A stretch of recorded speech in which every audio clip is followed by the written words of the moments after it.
L'actualité à la une ce matin, les protagonistes de la crise malienne sur la table des négociations. En Sardine, le MNLA et le gouvernement malien étaient autour du médiateur hier à Ouagadougou. Images et réactions dans ce journal. Dans ce journal aussi, Koudougou goûte déjà au bonheur du 11 décembre avec la réception de l'hôtel administratif. Une série d'activités a été lancée dans la cité du Cavalier Rouge en présence du Premier ministre. Bonjour, bienvenue au 13h15 de la télévision du Burkina. C'est parti pour le dialogue entre le gouvernement malien et les rebelles du MNLA et dans Sardine. Hier, les trois parties étaient chez le médiateur pour définir les bases des négociations. Ce qu'il faut retenir, c'est que ce dialogue va se mener sur la base de la constitution malienne. Tanga Kafando. C'est le début d'une négociation pour une sortie de crise au Nord Mali par le dialogue. Sur invitation du président Blaise Compaoré, médiateur de la CEDEAO, 3 délégations étaient hier à Ouagadougou. Une délégation du gouvernement malien conduite par le ministre des Affaires étrangères, une délégation du Mouvement national pour la libération de l'Azawad, MNLA, et une délégation du groupe en Sardine. Dans le communiqué final qui a sanctionné la rencontre, lu par Djibril Bassolé, ministre des Affaires étrangères du Burkina, les trois parties saluent l'option du dialogue et l'initiative de la rencontre. Après des échanges ouverts, francs et fraternels, les trois délégations ont reconnu la nécessité de créer un cadre de dialogue intermalien inclusif, impliquant les représentants des différentes communautés vivant au nord du Mali. Dans le cadre de ce dialogue, les délégations conviennent de se conformer aux principes ci-après. Le recours au dialogue et à la négociation pour le règlement politique de la crise pour une solution définitive et équitable de la crise. Le respect de l'unité nationale et de l'intégrité territoriale du Mali. Le respect des droits de l'homme, de la dignité humaine, des libertés fondamentales et religieuses. Dans le fond, l'État malien pose ses principes comme préalable au dialogue. Ils sont non négociables. La délégation gouvernementale a réaffirmé que l'engagement à respecter l'unité nationale, l'intégrité territoriale, la forme républicaine et la laïcité est un préalable à l'ouverture du dialogue. Notre mission consistait à réaffirmer de manière résolue et claire les positions de l'État malien, à savoir qu'aucune négociation ni un dialogue n'était possible autour de l'intégrité territoriale, autour du caractère laïque et républicain de l'État et de l'unité nationale. Pour les MNLA, ce n'est qu'un premier contact et tous les sujets seront déposés sur la table des négociations. Toutes les parties, pour se retrouver autour d'une table de négociation, doivent ne pas avoir de préalable, de conditions préalables. Donc aujourd'hui, c'est ça que le médiateur nous demande, c'est de nous retrouver autour d'une table de négociation. La société civile malienne était là. Pour elle, les libertés individuelles doivent être respectées et surtout, justice doit être rendue aux victimes de la crise. Nous réclamons justice pour toutes ces personnes qui ont été extrajudiciairement punies, tuées ou massacrées. Nous venons avoir des clarifications sur ce qui s'est passé. Et nous voulons être présents dans les discussions de maintenant jusqu'à la fin des pourparlers. Pour ce premier contact, le médiateur Blaise Compaoré avait à ses côtés le président de la commission de la CEDEAO et l'Organisation pour la coopération islamique. À quand la prochaine rencontre? Aucune date n'a été donnée. Il appartiendra aux différentes parties de fixer la date qui conviendra pour tous. Koudougou tient son hôtel administratif. C'est un bâtiment R+2 qui va accueillir toute l'administration déconcentrée.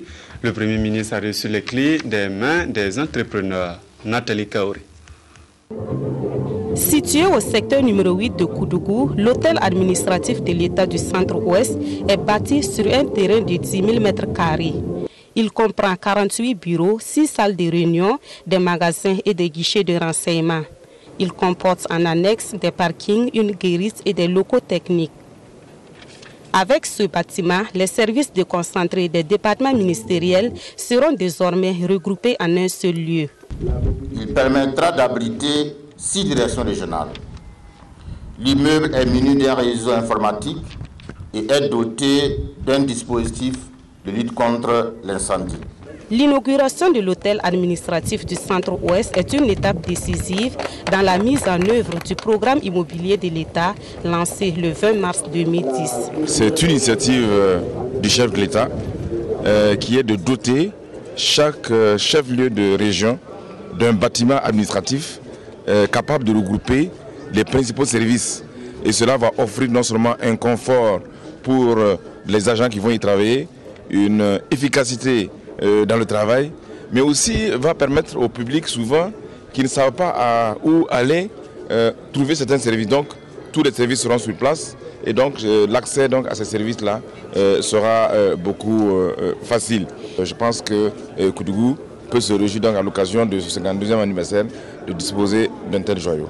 La particularité de l'hôtel administratif du Centre-Ouest est que son style s'inspire de l'architecture et de la culture des peuples de la région, composée en majorité de Mossi et de Gourounssi.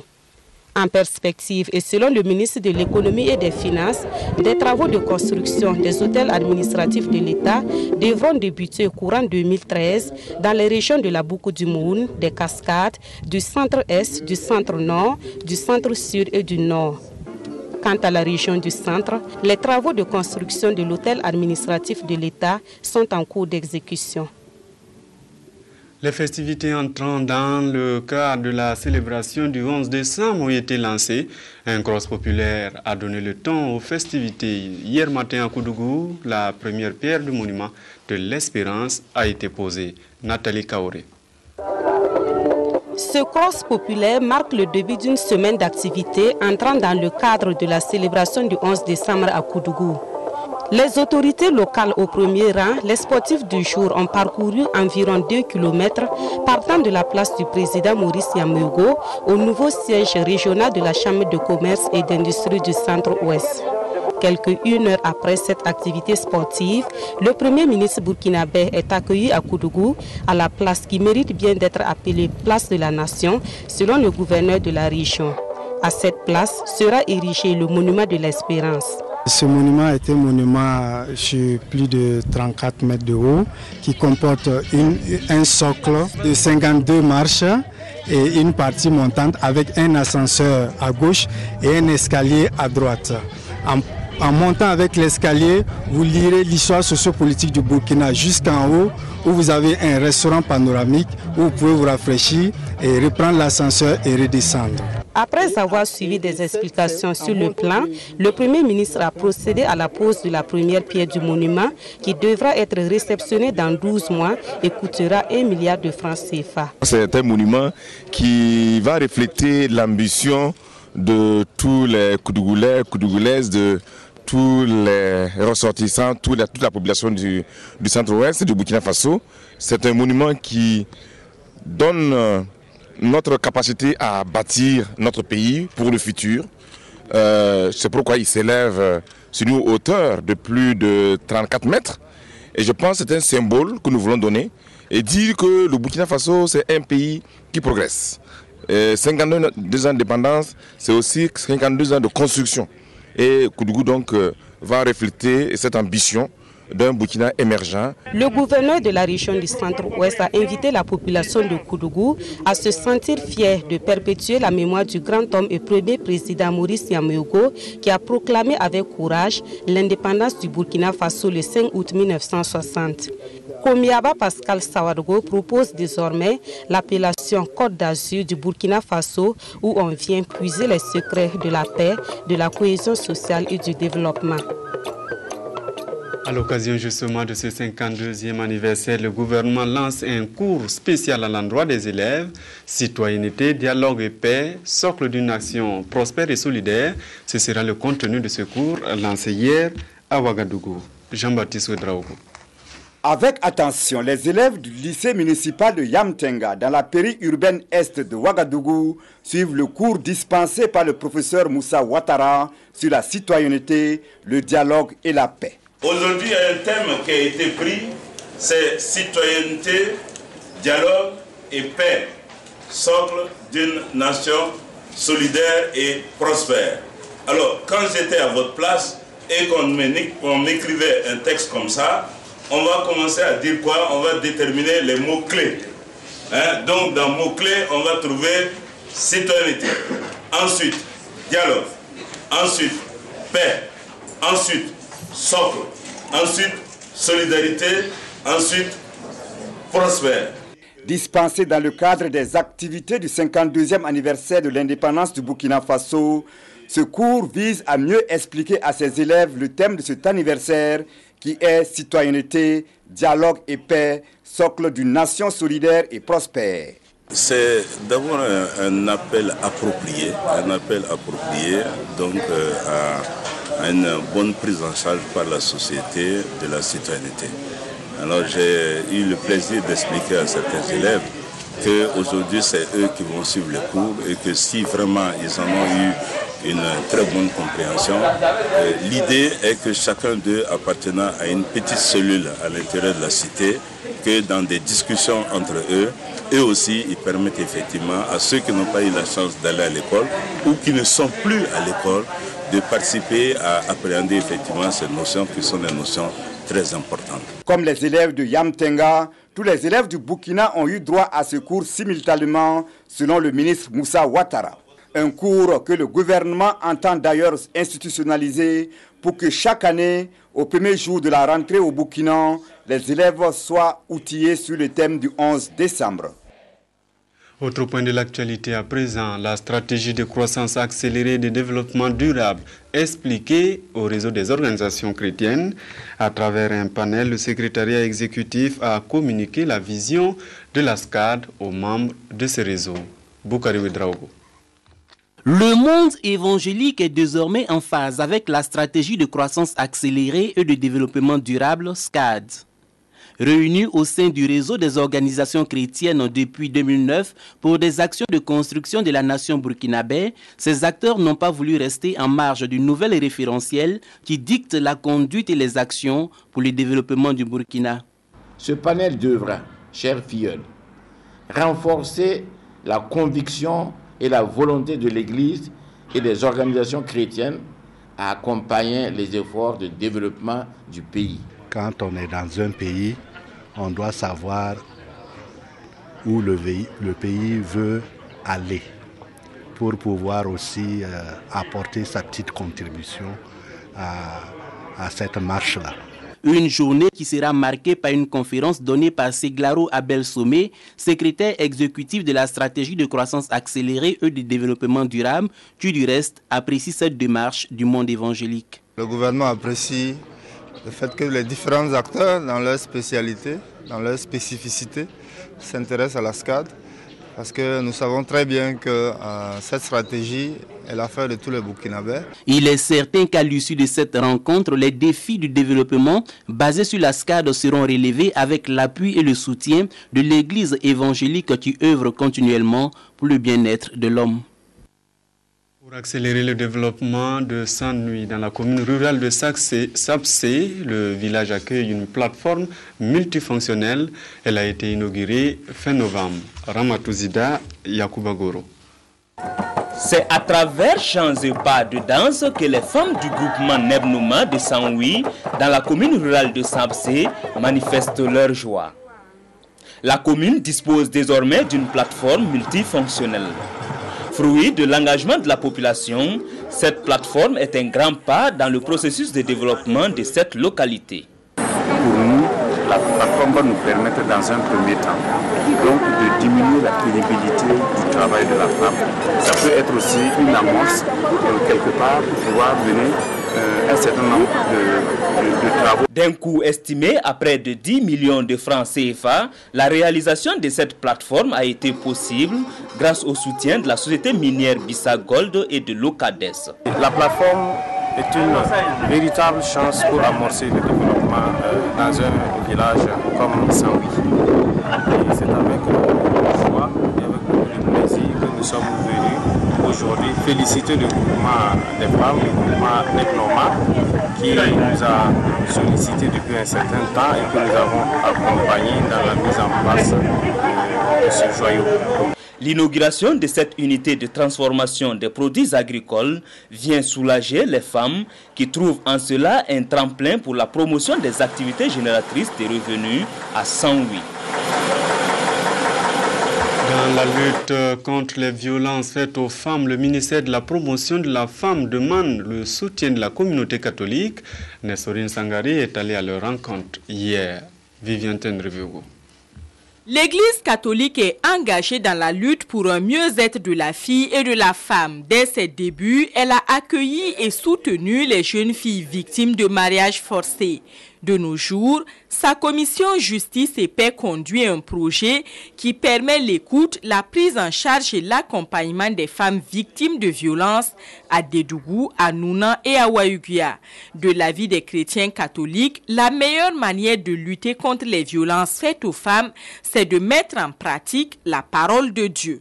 Quand Saint Paul dit que femmes, soyez soumises à vos maris, il l'ajoute un peu plus loin, Marie, aimez vos femmes comme le Christ a aimé l'Église et s'est livré pour elle.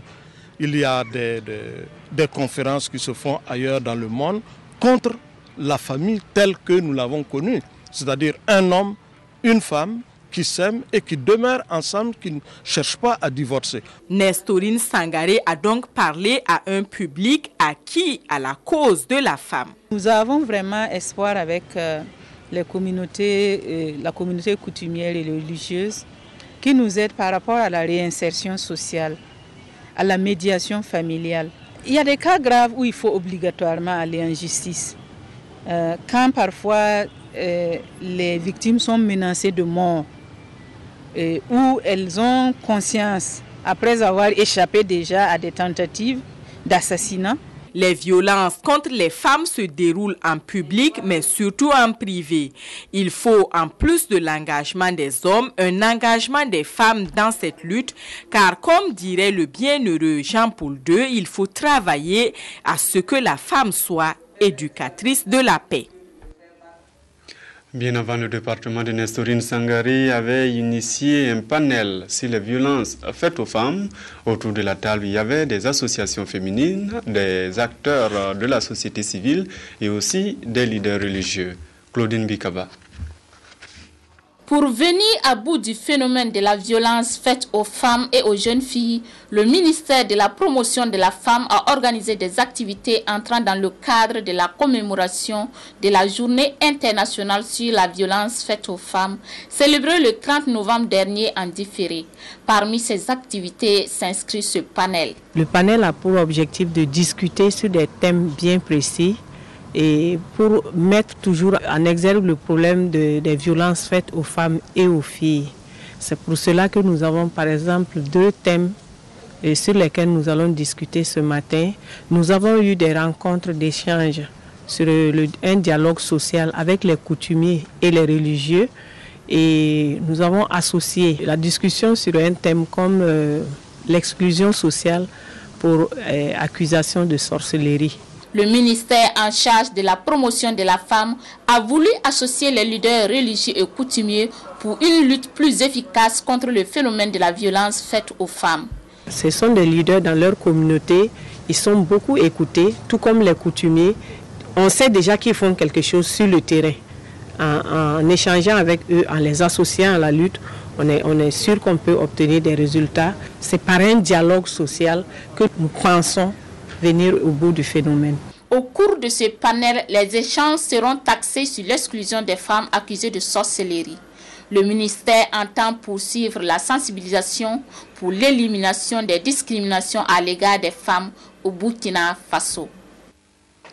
La sécurité privée a désormais un cadre de formation professionnelle. La première promotion est sur le marché de l'emploi.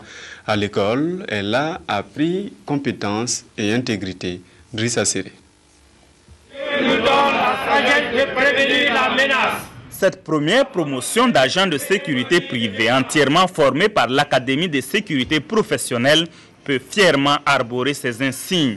Fini pour eux l'amateurisme, l'improvisation et l'opportunisme dans le domaine de la sécurité privée.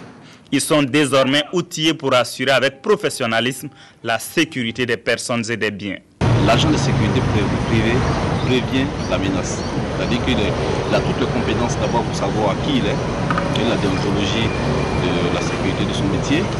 Ensuite, savoir quels sont les instruments et les outils nécessaires qu'il a en main, en sa possession, pour protéger la personne qu'il surveille et se protéger soi-même.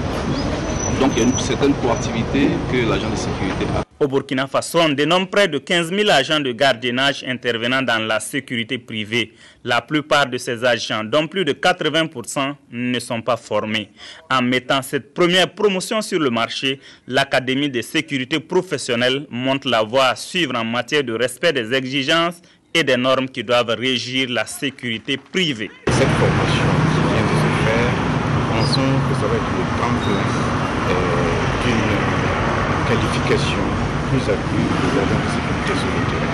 Nous utilisons presque tous des agents de gardiennage dans nos structures et quelquefois nous devons reconnaître qu'ils ne sont pas du tout professionnels sur le terrain et nous pensons que le salut ne vient que par la formation, la connaissance des b.a.-ba de nos métiers afin qu'eux puissent être à la hauteur de ce que nous attendons d'eux et que nous nous sentions beaucoup plus en sécurité en leur présence. L'objectif de l'Académie de sécurité professionnelle est de contribuer à former le maximum d'agents de sécurité privée pour répondre aux attentes des citoyens.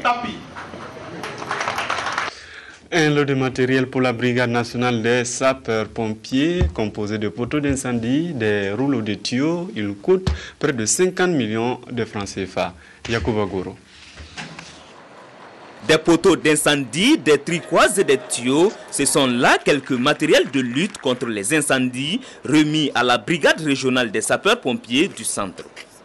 D'une valeur totale de 51 millions de francs CFA, ce geste de l'Office national de l'eau et de l'assainissement vient renforcer les capacités opérationnelles de la Brigade nationale des sapeurs-pompiers pour plus d'efficacité dans ses interventions. Nous remercions vraiment l'ONEA dans leur partenariat avec les sapeurs-pompiers qui intervient au bénéfice de nos populations en fournissant l'eau continuellement aux sapeurs-pompiers lors de nos interventions.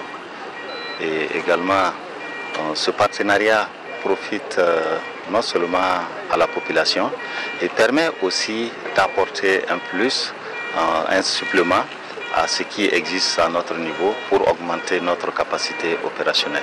À travers ce don aux soldats du feu, l'ONEA entend participer à la préservation de la sécurité des populations. Nous sommes les services publics qui travaillons pour la ville et ce dispositif fait partie du dispositif du service public en termes de sécurité. Et autant nous nous sommes arrivés depuis longtemps dans le cadre de la conception de notre réseau d'accès, puisque l'eau est un élément important pour cette activité. Ça fait que dans tous nos programmes d'investissement avec nos partenaires, quand nous sommes dans le déroulement, avec les sapeurs-pompiers, nous essayons également d'apporter notre contribution pour leur permettre, avec l'extension du réseau et les équipements également que nous mettons en place pour la lutte contre l'incendie, d'également leur doter de tout ce qu'il faut. Cette remise de matériel entre dans le cadre de l'exécution de la phase intermédiaire du projet d'approvisionnement en eau potable de la ville de Ouagadougou. Elle intervient après l'installation de 23 poteaux d'incendie déjà effectués dans la ville de Ouagadougou.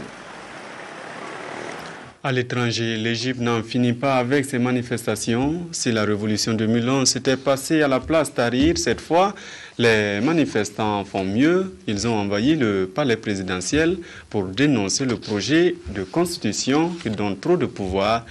Merci de l'avoir suivi en notre compagnie. À demain.